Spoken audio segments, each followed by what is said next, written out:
Today, we're talking about Albert Einstein, but probably not the story you're thinking of. Forget E equals mc squared for a minute. We're going to talk about the time the world's most famous scientist was offered the presidency of a country. So, let's just chew on that for a second.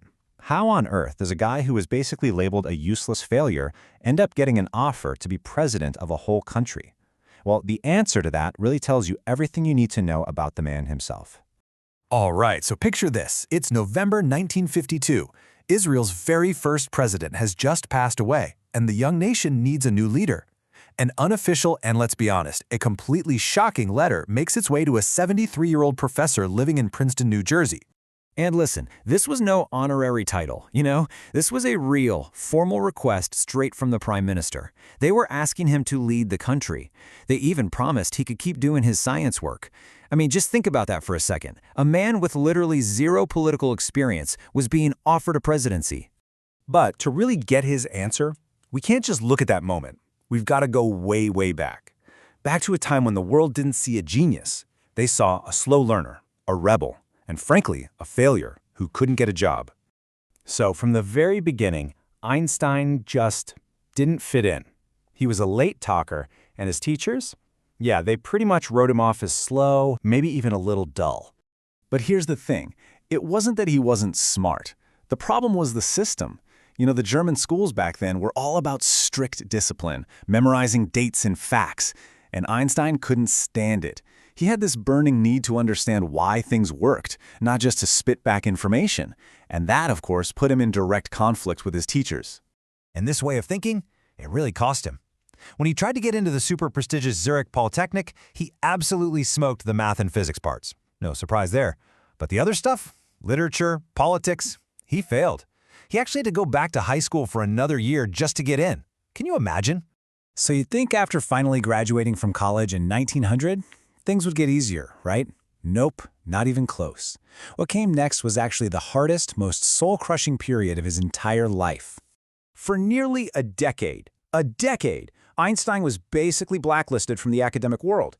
His professors from college, the ones who were supposed to help him out, wouldn't even write him a letter of recommendation because he'd been such a rebel.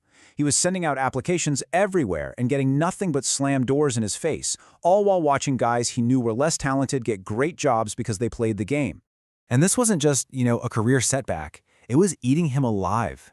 You can see it in his private letters from that time. The rejection was just brutal. And in his own words, he felt totally and completely worthless. He felt totally invisible. He knew he had these revolutionary ideas bubbling up, but nobody would give him the time of day. It was like he was screaming into the void. And little did anyone know he was on the verge of changing science forever.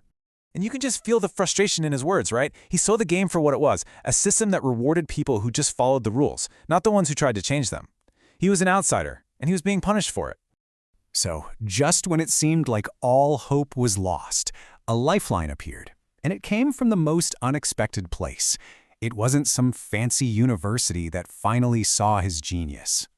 Nope, it was a patent office. A friend pulled some strings and got him this, well, let's be honest, pretty boring job as a patent clerk. But here's the crucial part. It gave him a steady paycheck. And more importantly, the work was simple enough that it left his mind free to wander, to think about the universe.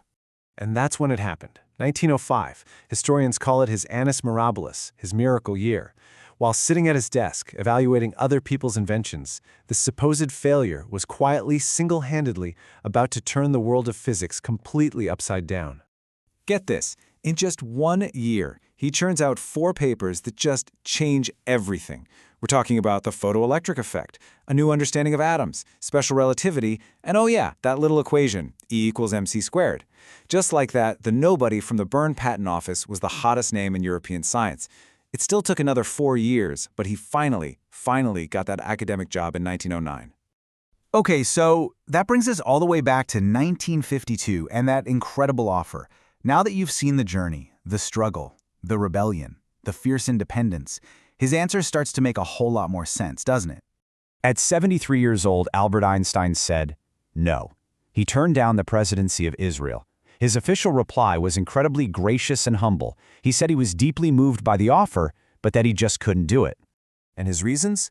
They are just a perfect window into his soul. It was pure self-awareness. He said, look, My whole life has been about objective things, about science. I'm just not good with people, with official duties. And, maybe most importantly, he knew he could never be a politician who had to make compromises that went against his conscience. And this really gets to the core of his philosophy. Yeah, he was a huge supporter of the Jewish people and a cultural home for them, but he'd said for years that he wasn't a passionate Zionist in the political sense. The whole idea of nationalism just didn't sit right with him. For Einstein, it was always about universal principles over politics. So, this is what we're left with. The man once dismissed as useless rose to a position where he was offered the leadership of a country. And he said no, not because he couldn't, but because he wouldn't. He knew exactly who he was, and it really makes you think, what's the true measure of a person's life? Is it the titles they're offered, or is it the principles they refuse to give up?